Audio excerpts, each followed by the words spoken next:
October 24th, 2025. It's Coffee and Donuts with Carmen Imes. Link to the original article is just below. This story from Carmen Imes was posted on Substack. It resonated with me, and I thought we could talk about it. Here's her story. Reporting live from my time capsule by Carmen Imes, October 21st, 2025. For the first time ever, we asked an interior designer to come to our house this week to help us figure out a plan for furniture placement and an eventual kitchen remodel. The only way we could afford to buy a house in our Southern California neighborhood was to find one that needed, well, everything. We love our house, but in 4 years, we've been unable to figure out a configuration for our furniture that flows well. So on the recommendation of a friend, we invited an expert to come weigh in. We'll call her Maria. For context, our house was built in 1959, the year Biola University moved to La Mirada. The new owner custom-made cabinets in 1971 or shortly thereafter, and the kitchen basically hasn't been touched since. Our laminate countertops are the color of fresh cooked salmon. The floors are gaudy brown and orange floral linoleum.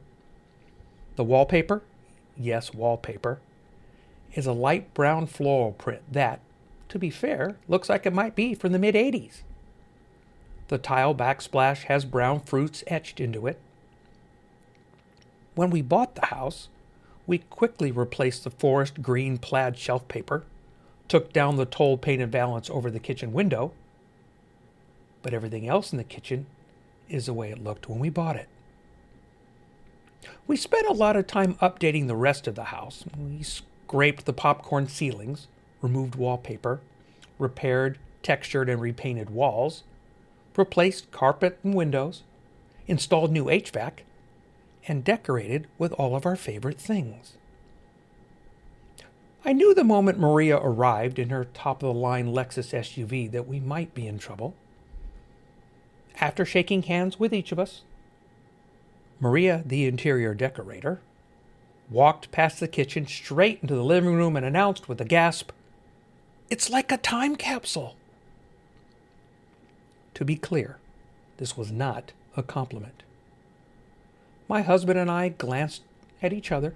We certainly couldn't be accused of being modern, but she was looking at our newest furniture in the room where we had made the biggest effort. I think she sensed our hesitation, read shock, and turned to us sharply. "What is it that you want? Do you actually like these couches?" Because I'll be honest, as a designer, I find them soul-sucking. Both of us grew up on the edge of poverty, and for the first 15 years of our marriage, we made do with the furniture we found at garage sales or on Craigslist. We didn't suffer. This was fine with us. 10 years ago, we made a big splurge buying brand new couches with built-in recliners from Fred Meyer. They were the most comfortable couches we had ever owned. She called them soul-sucking. Upon reflection, I admit they are lumpier now than when we brought them home. Couches age like people, I suppose, and we've moved them from Oregon to Alberta and then to California. Over the course of the next 20 to 30 minutes, she offered some valuable input on cabinets and walls, furniture configuration and lamps. She was appalled that we didn't have lamps.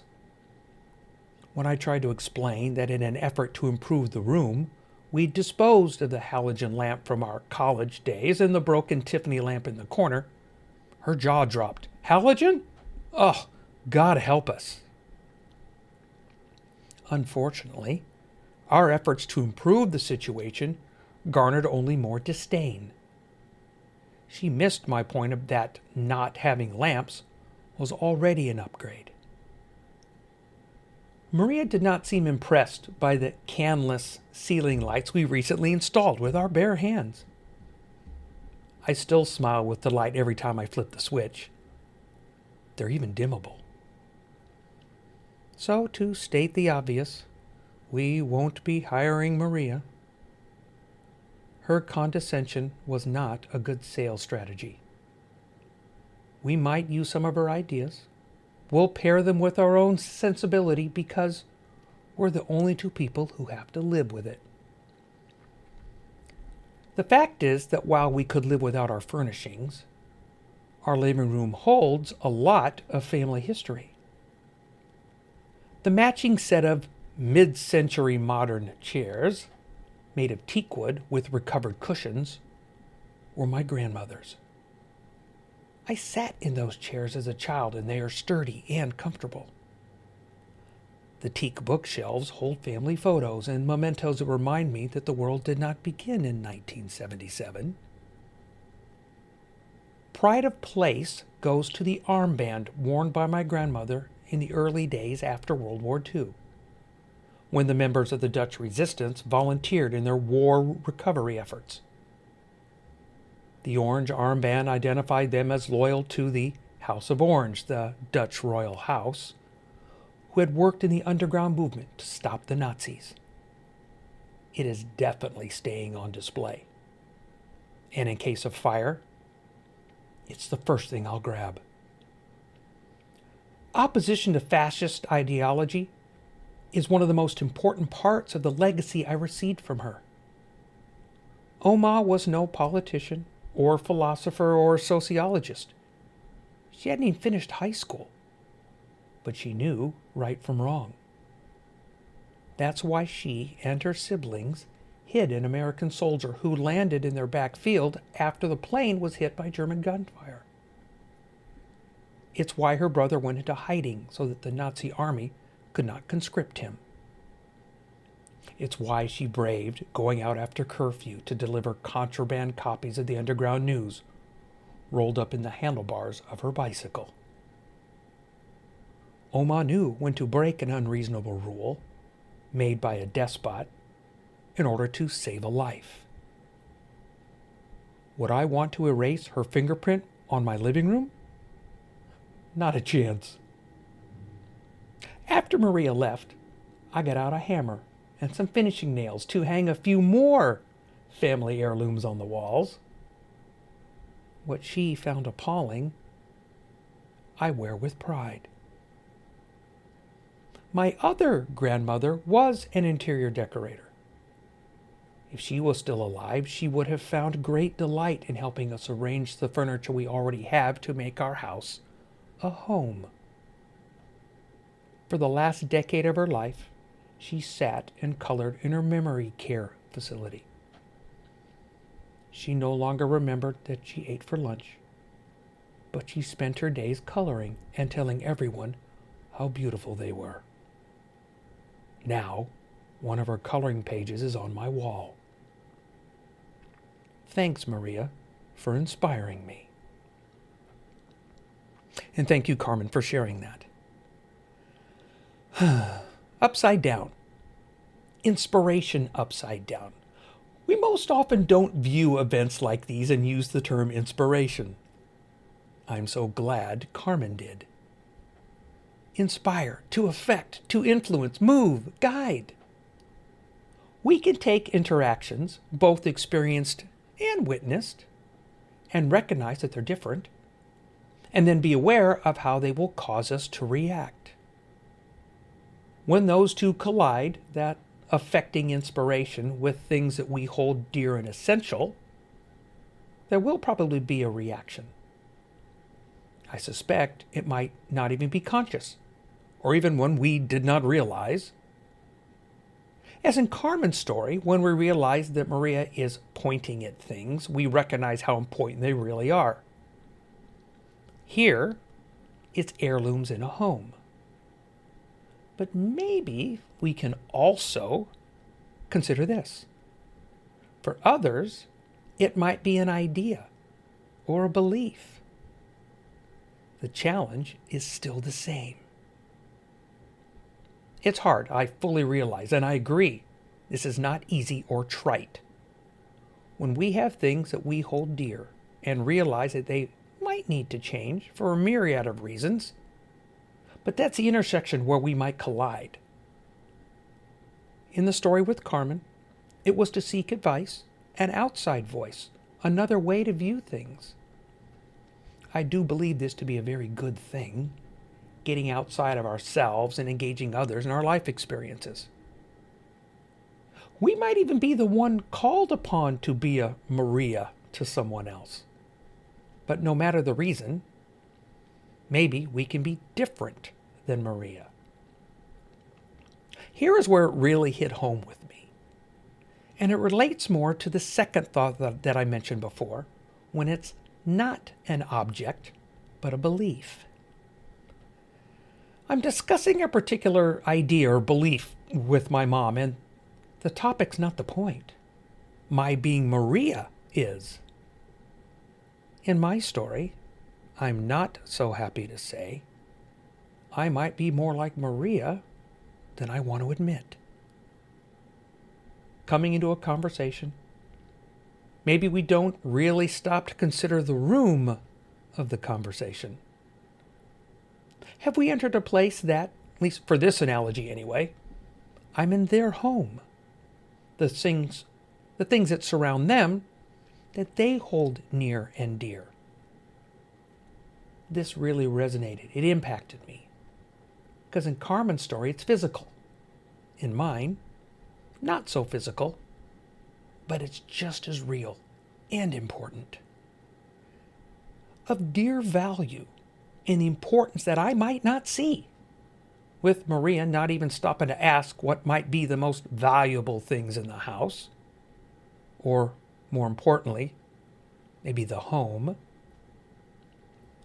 One might ask whether we were even invited, or, as we often find ourselves not invited, we still tend to offer our interior design expertise the way we think the house should be.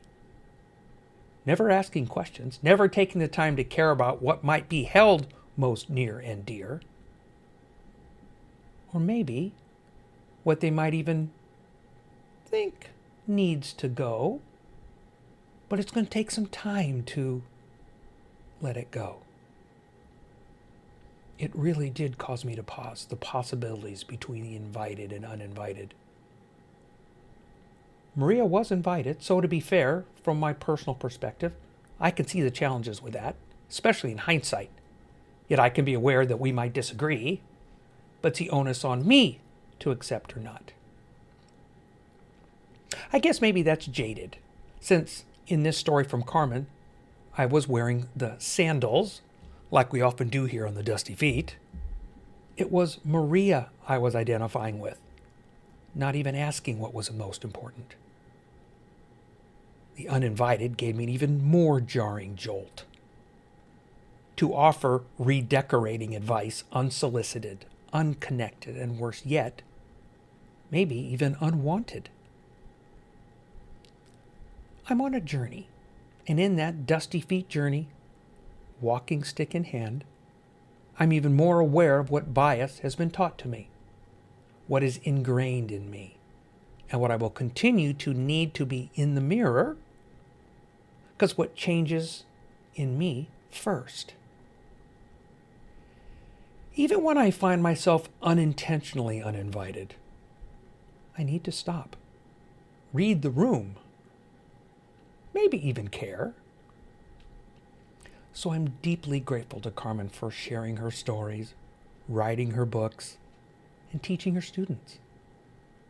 In those moments, we can not only learn a new thing, but also have a collision, as it were, an intersection, a crossroads, with a choice to carry on or choose differently.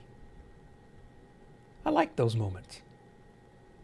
I'm becoming more and more comfortable with being wrong, or at least with needing to consider something else, and with not just carrying on. Yet, as Carmen reminds us, we still need to cling to what is near and dear. And for everyone else, that might not match ours, yet still as valuable, still as important. A song line from a movie that will date me oh so much You know, I love my musicals. It's from The Sound of Music. How do you solve a problem like Maria? Yeah? But the stories are so very different. Still, I think what we've bantered here might be connecting. One Maria cared, the other did not. One sought to find connection and value. One did not. There's even a sideways tie to Carmen's grandmother, one who, even in trying times, like her grandmother, knew the difference between right and wrong. Getting older, thanks only to the years God grants me breath, offers the opportunities to learn, connect, and yes, even change. So thank you for listening. This is Bob Wern from the Dusty Feet.